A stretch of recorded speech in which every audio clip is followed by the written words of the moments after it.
If you have an issue with my policies, you're free to leave. What? During the internal competition, it became obvious that the work Mike, a nepotism hire, presented was blatantly plagiarized from mine. Yet, David dared to say such a thing. Wait, that doesn't make sense. You know this is my proposal, right, David? How could he disregard my hard work and dedication of his employees like this? As I struggled to accept it, David looked down at me with annoyance and said, The facts don't matter. His mere presence is an asset to this company. And you? Does your existence benefit anyone? That's all there is to it. Someone as worthless as you should leave. Go to the countryside and take the time to learn your place. Next to him, Mike smirked smugly. I couldn't understand their way of thinking. To them, I was just a disposable pawn. Desperate to put distance between myself and them, I accepted the transfer. However, it was at my new assignment that my story of redemption would begin. My name is Chris, and I work at a company that plans and sells apparel. We target men and women in their 20s to 40s, so I always need to keep an eye on both trends and timeless styles. Since I'm part of the planning department, that's even more important. I've been working at this company for 5 years now, and I've started to want to create clothing that reflects my own vision. To make my dream a reality, the fastest path is to gain a voice, along with the experience and knowledge to support it, achieve results, and secure a leadership position. One opportunity to prove myself is an internal competition. If I can show my passion and skills here, it could give me an advantage in the future. However, I don't think I can compete against the talented employees here on my own. That's why I need a partner. So I decided to ask the person I really want on my team for help. Scott, would you join me for the company competition? What? I approached my coworker Scott, who had started working at the same time as I had. Unlike me, who graduated from a third-tier college, he's a graduate of a prestigious university. Although he is serious and highly competent, he somehow doesn't seem to blend in with those around him, and I rarely see him getting close to anyone.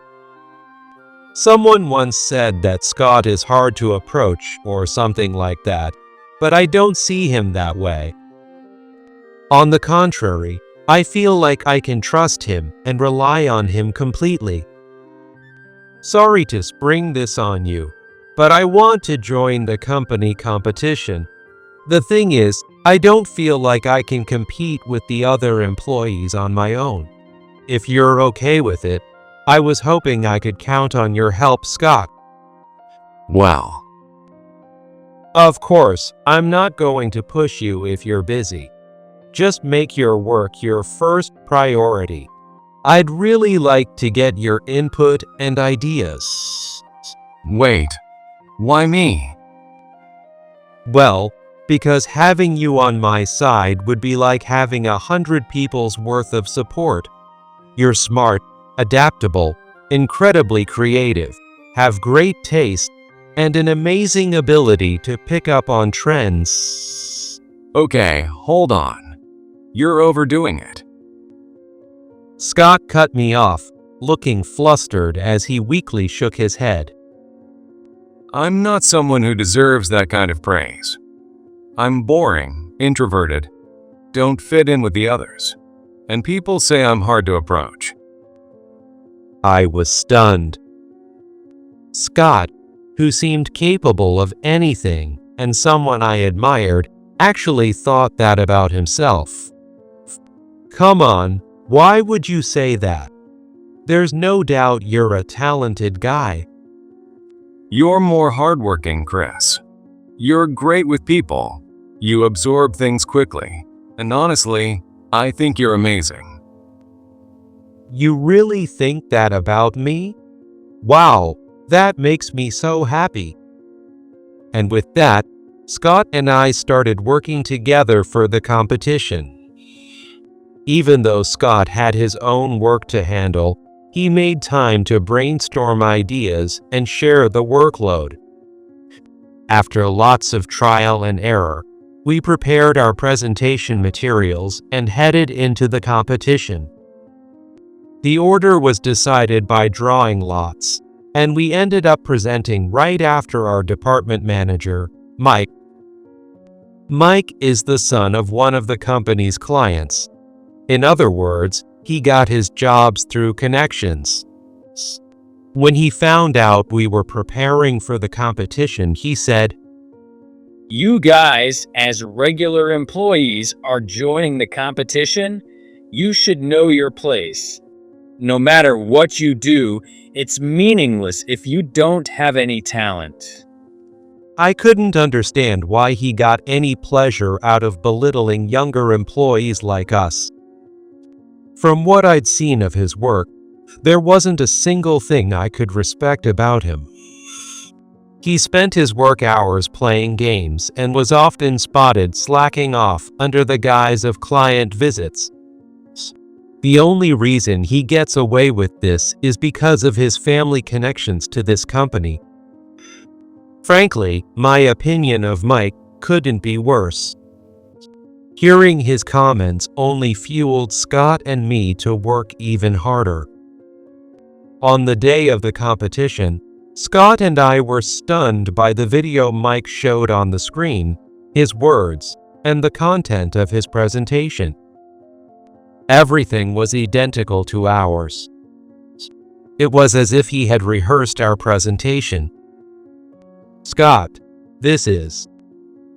I've heard rumors before. Mike has a history of submitting work created by others as his own. So, he stole our presentation too? There's no way it could be this identical otherwise. I couldn't believe it. I never thought Mike would go out of his way to steal our presentation because I didn't see how it would benefit him in any way. But during the feedback session, he received considerable praise. Interesting perspective, Mike. The design proposal is innovative too. Those were the words that should have been directed at us. They were the result of our hard work and countless hours of deliberation. Yet, the person who stole it was getting all the credit. Hold on a second. I stood up.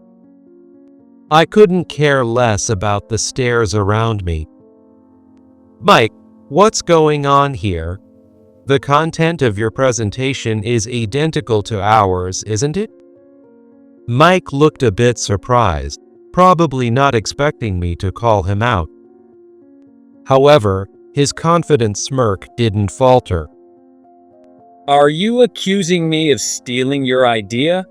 That's ridiculous.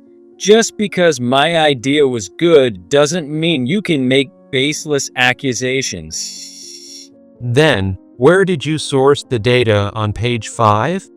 And the draft design on page 8?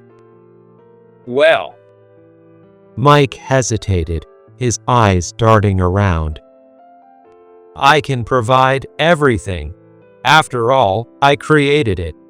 Can't you do the same, Mike? The room gradually filled with murmurs.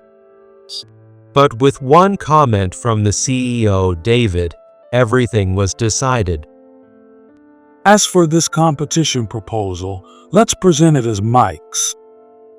For a moment, I couldn't process what he was saying. Wait, that doesn't make sense. You know this is my proposal, right, David? Think about it. Presenting it as Mike's idea as a department manager adds more value to the project. You'd be happy with that too, wouldn't you? Besides, Mike's here because his very presence brings value to the company. And what value do you bring? I was stunned. I never expected him to openly admit he got hired through connections. No matter how you look at it, this was completely irrational. I don't think that's a fair way to measure value. Shouldn't all employees be treated equally? And if Mike's actions are allowed, then this competition is meaningless. If you have an issue with my policies, you're free to leave. What did you say? David stared at me with annoyance. How could he prioritize favoritism over the hard work and dedication of his employees?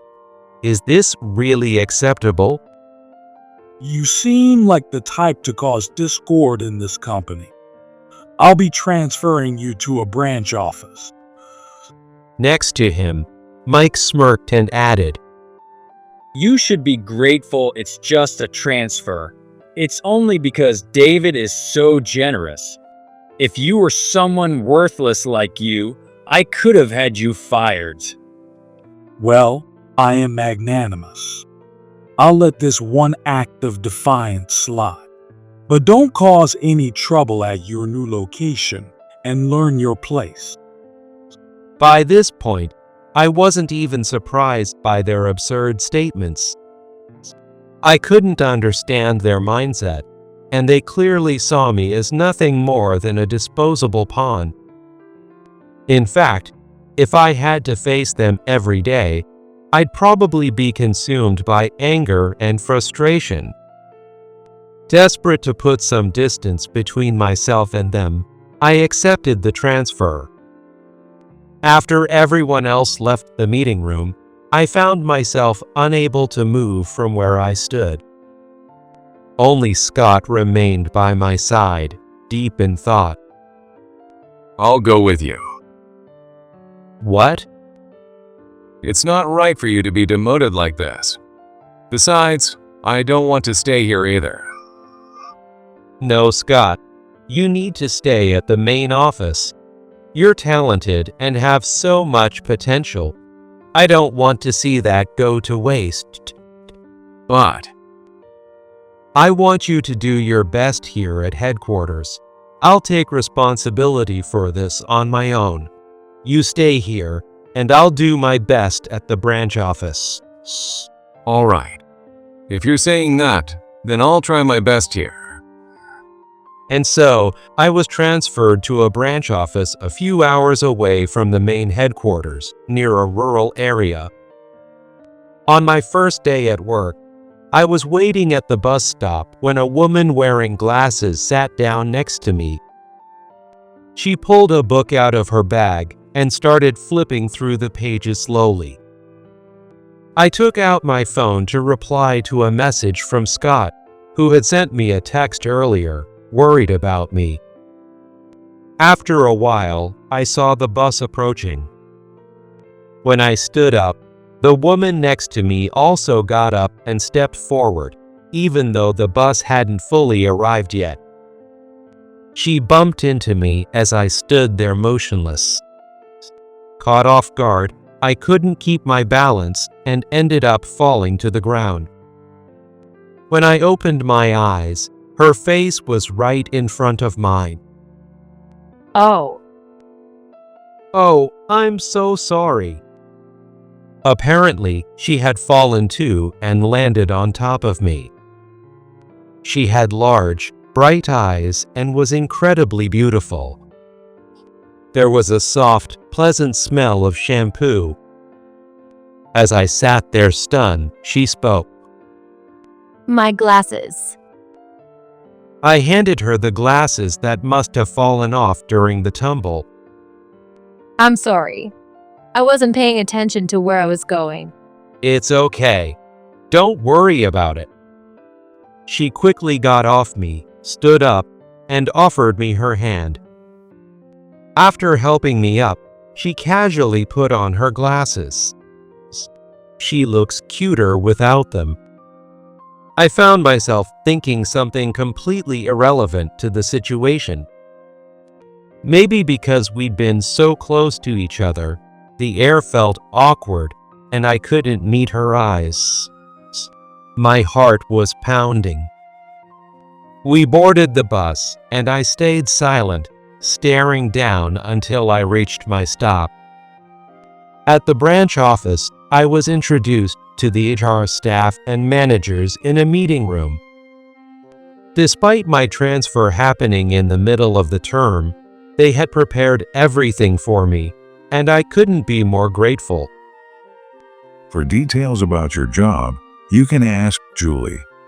She can teach you anything you need to know. She's sitting right next to your desk. I immediately took my belongings to my seat and struck up a conversation with the woman sitting next to me. "Are you Julie? My name is Chris, and I'll be under your guidance starting today." I've heard about you. You're Chris, right? Nice to meet you. When Julie turned to look at me, her eyes met mine, and she froze with her mouth slightly open. I also stiffened in place. It was her, the woman I'd bumped into at the bus stop this morning. This morning. "Oh well, about that. Thanks." I gave an awkward response, even by my own standards. Julie's expression tensed for a moment, but she quickly cleared her throat and reset her composure.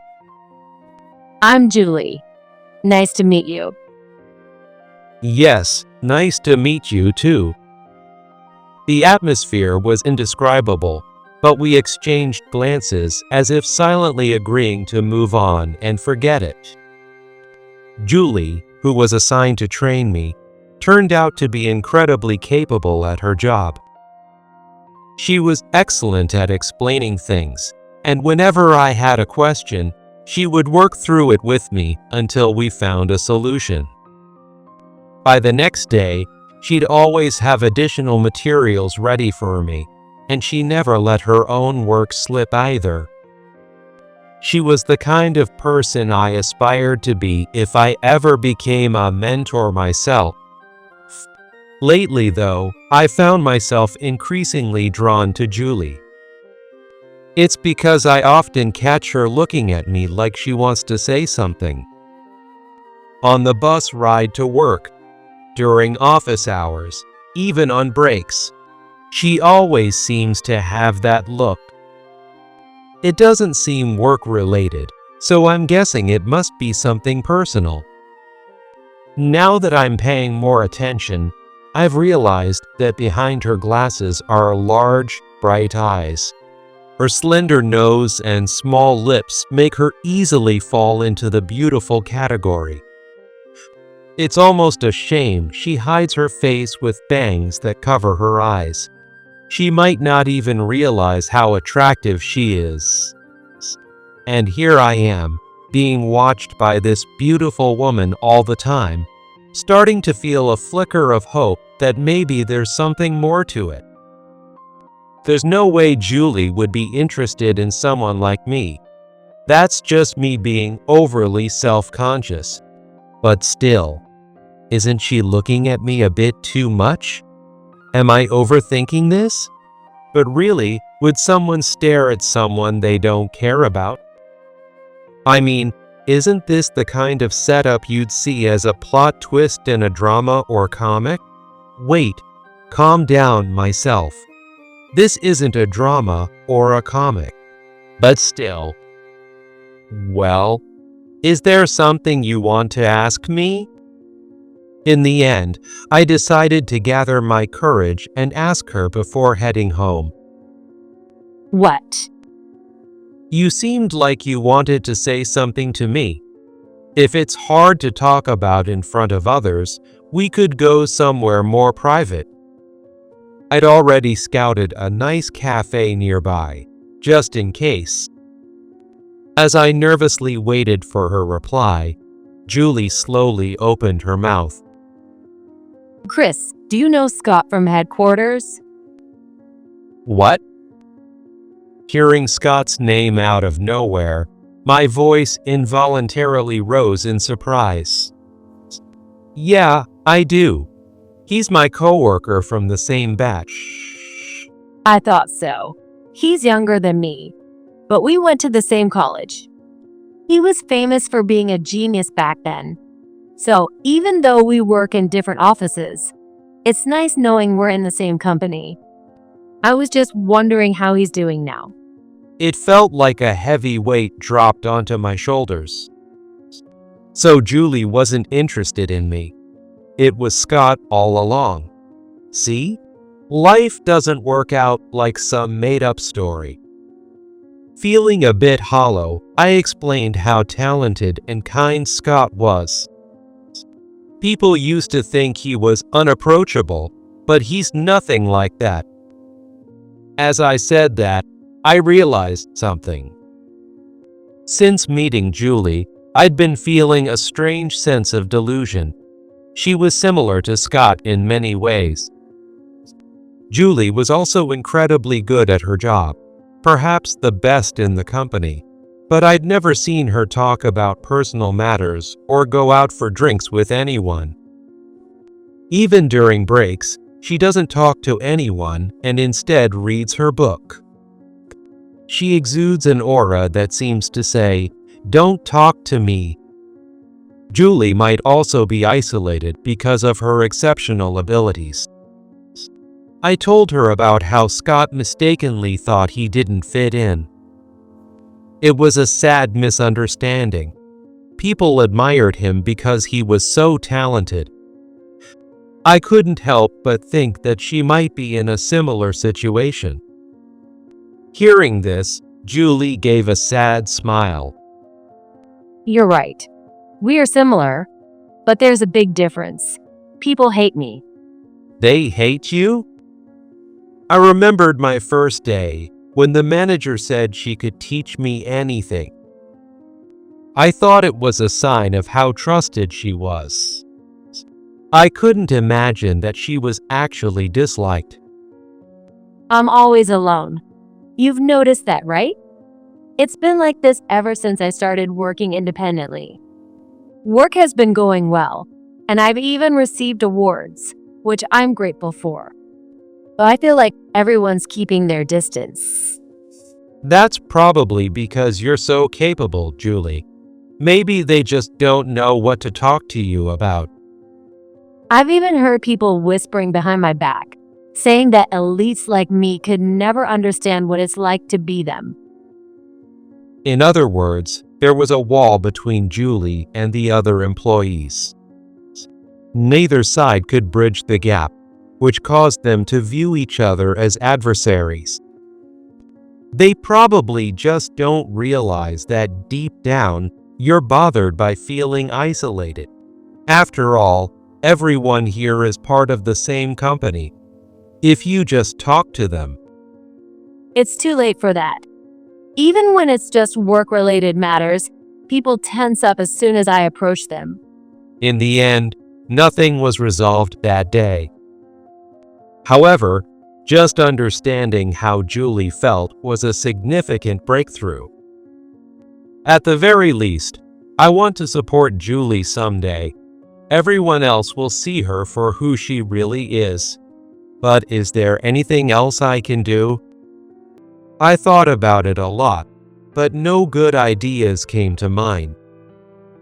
Then, one day, I saw Julie talking to our coworker, Kate, about something work-related.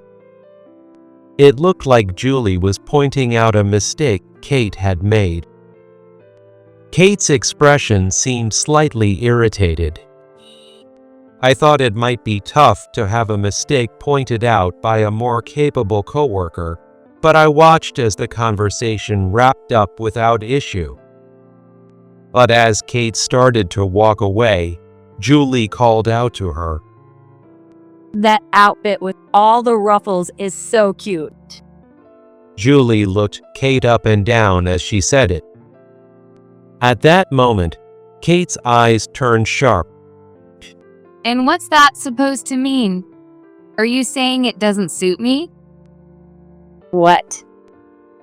Of course, someone like you with a perfect figure would look great in it. That's not what I meant. First you act all high and mighty pointing out my mistake, and now you're criticizing my outfit? Who do you think you are? It seemed like Kate misunderstood and thought Julie was criticizing her clothing. Are you saying I shouldn't wear ruffled clothes?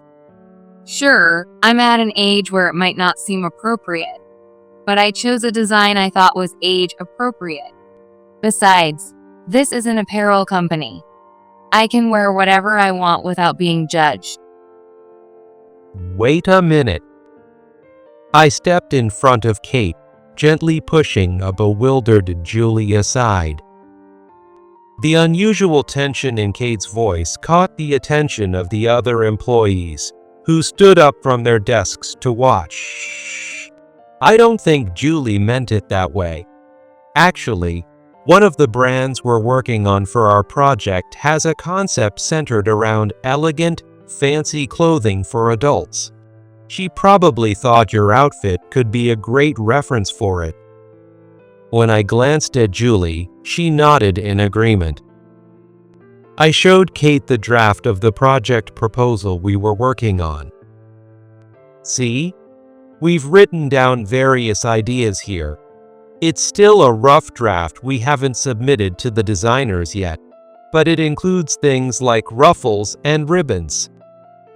Did you draw this sketch, Chris? Yes. It's amazing. You're so talented. You could totally work as a designer. Thank you, but I want to focus more on the foundational aspects of planning. That's why I've been practicing sketching, just like Julie. Julie sketches? At that remark, the office buzzed with whispers. Apparently, it wasn't common knowledge. Julie, you can sketch. Well, I wouldn't say I'm good at it. I'm still practicing, and it's nothing worth showing. Compared to Kate, who's incredibly skilled at sketching, I'm nowhere near her level. Kate's eyes widened in surprise. I can't believe you'd say that, Julie. I always assumed you looked down on me because you're so good at your job. Why would I? Your sense of style is outstanding, especially your use of color. It's amazing how you always catch trends on social media. I've learned so much from you. Wait, you follow me? Of course. Which account? This one. Wait, that's you, Julie. I always thought whoever ran that account had such cool accessories. Really? Thanks. The two of them started laughing and chatting excitedly, and soon a small crowd gathered around them.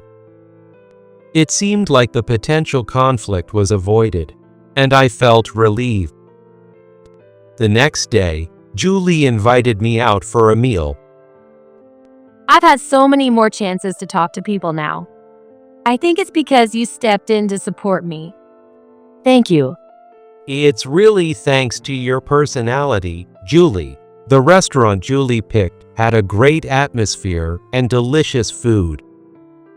As she smiled, holding her glass, she looked absolutely radiant. No, it's thanks to that proposal and your quick thinking. You understood what I was trying to say and conveyed it clearly to the other person. It felt like watching a presentation. Chris, you're quite talented. I'm glad to hear that.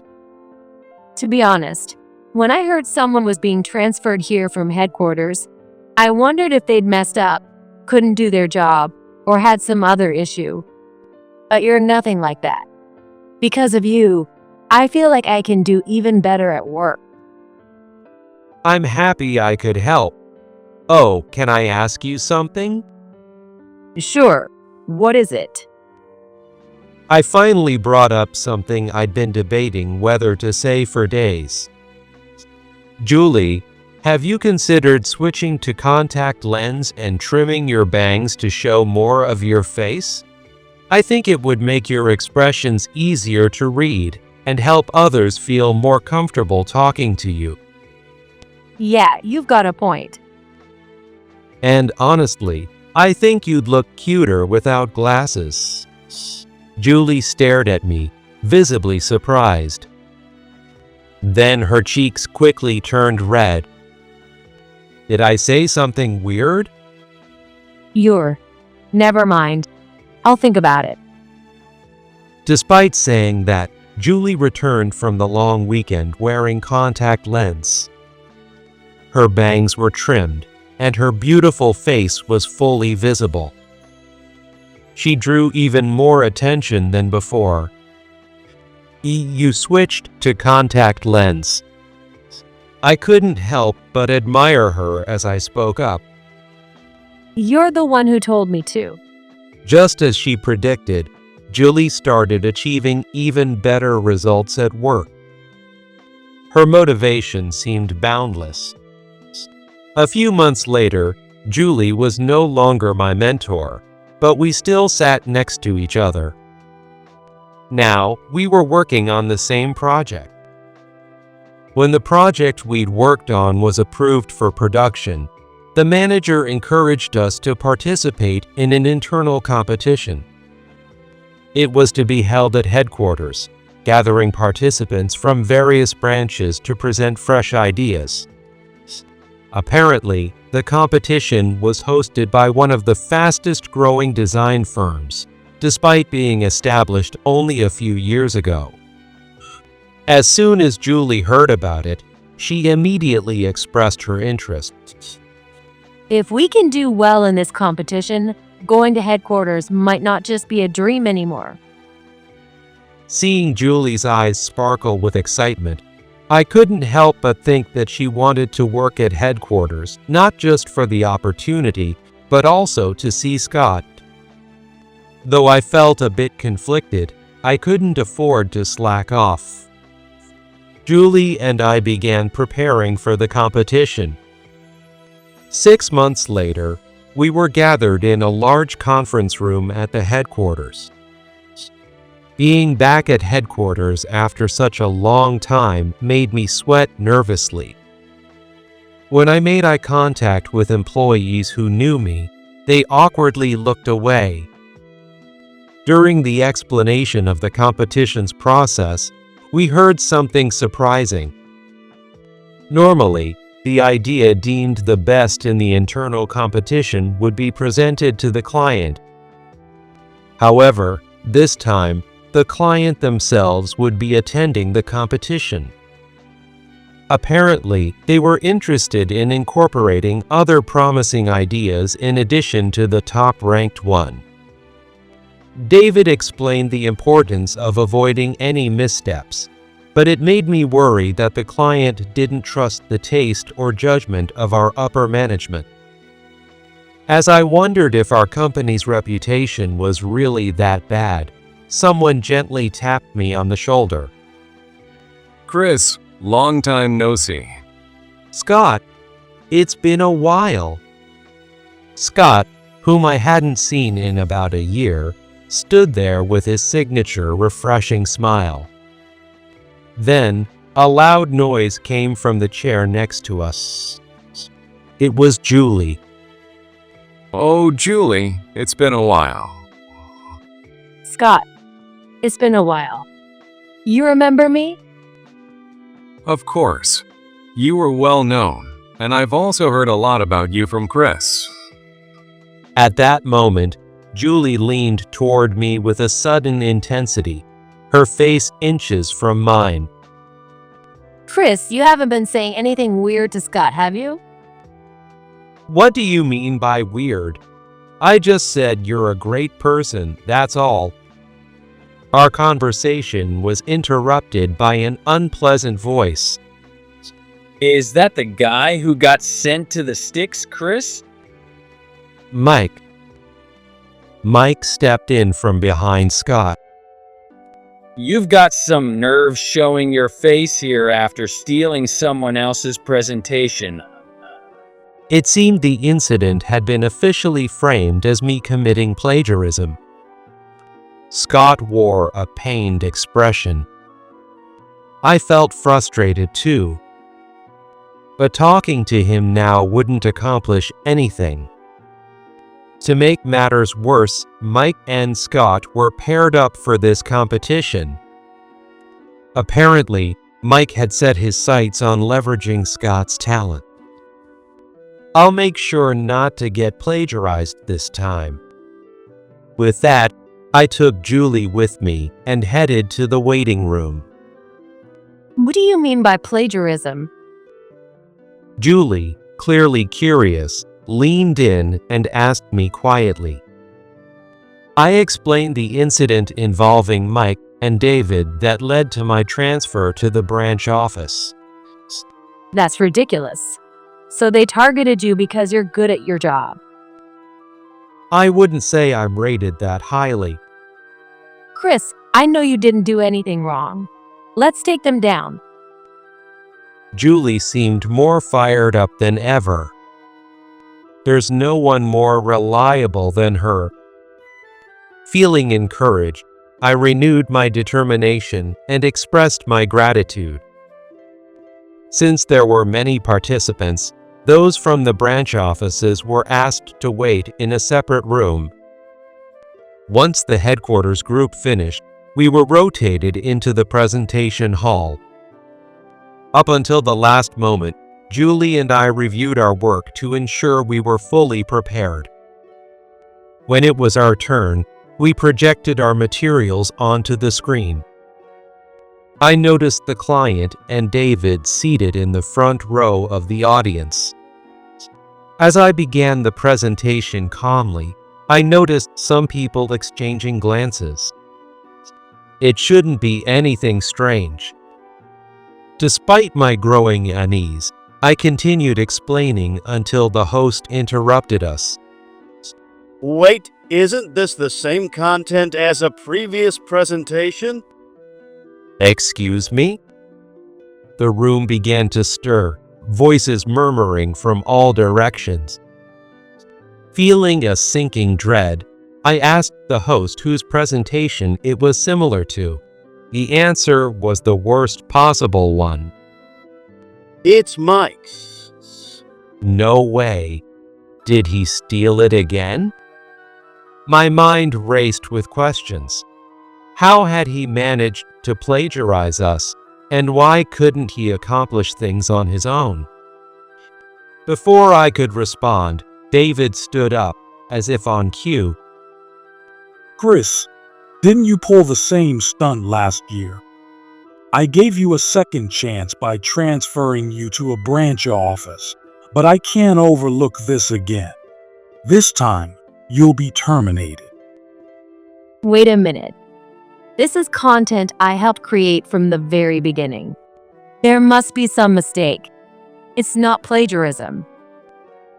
Julie stepped forward, standing between me and David.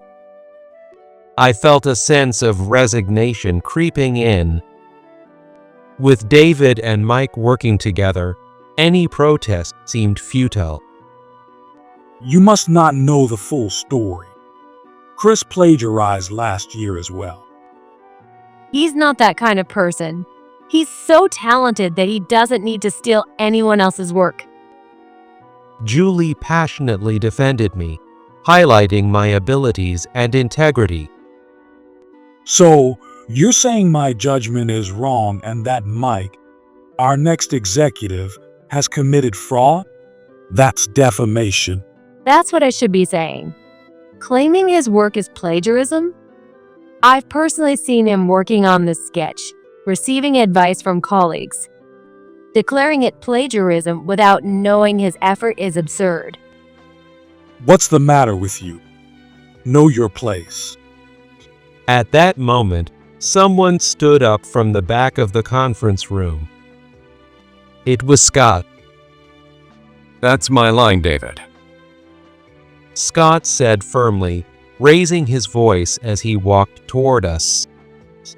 I paired up with Mike this time because there were suspicions of plagiarism again, just like last time.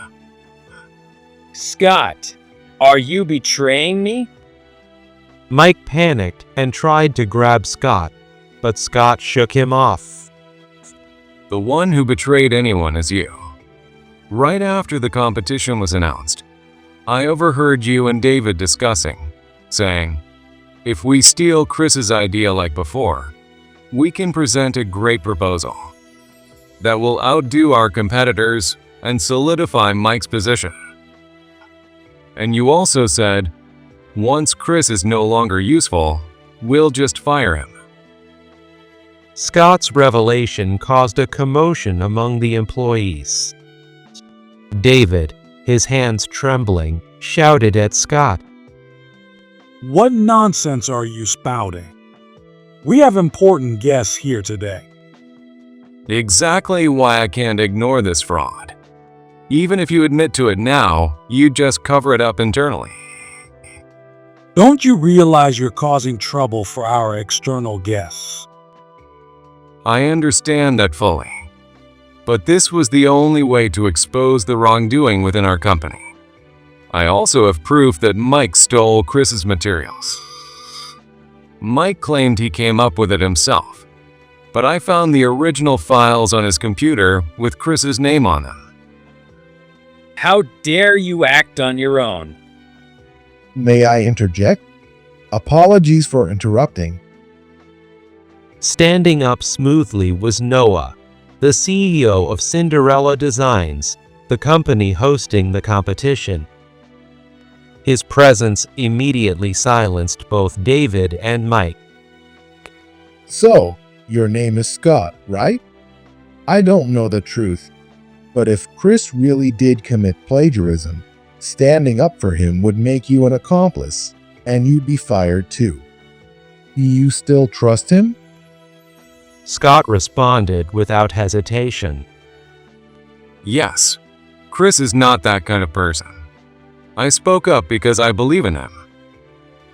Wait, Scott. You getting fired? I can't let that happen. Even though I'm innocent, those two could easily fabricate charges against me. Scott getting caught up in this was unacceptable. It's okay, Chris. I can't just stand by and watch you suffer unfairly anymore. You know how I felt this past year after you were transferred. I can't take this injustice any longer. Scott. Then David pointed at us. I see. What a farce. Fine, you're both fired. If you don't like this company, then get out. Of course, it comes to this, I can accept my fate, but I can't let Scott lose his job. As I was about to protest to David, Noah raised his hand. In that case, I'd like to offer both of you positions at our company starting tomorrow. How about it, Chris and Scott?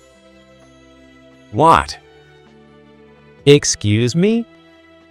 A strange noise escaped my mouth. What did he just say? You two are fascinating. Your willingness to speak out and the bond of friendship you've shown are truly admirable. At our company, we value compassion and hire only trustworthy individuals. Chris's presentation skills, Scott's character that inspires such words of defense, and Scott's courage. I want to invest in you both. Hold on, Noah. These two. You just fired them, didn't you?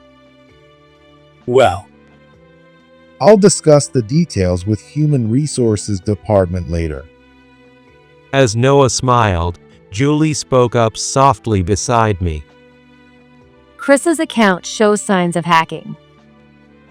What? Julie, you can tell that? It's sure.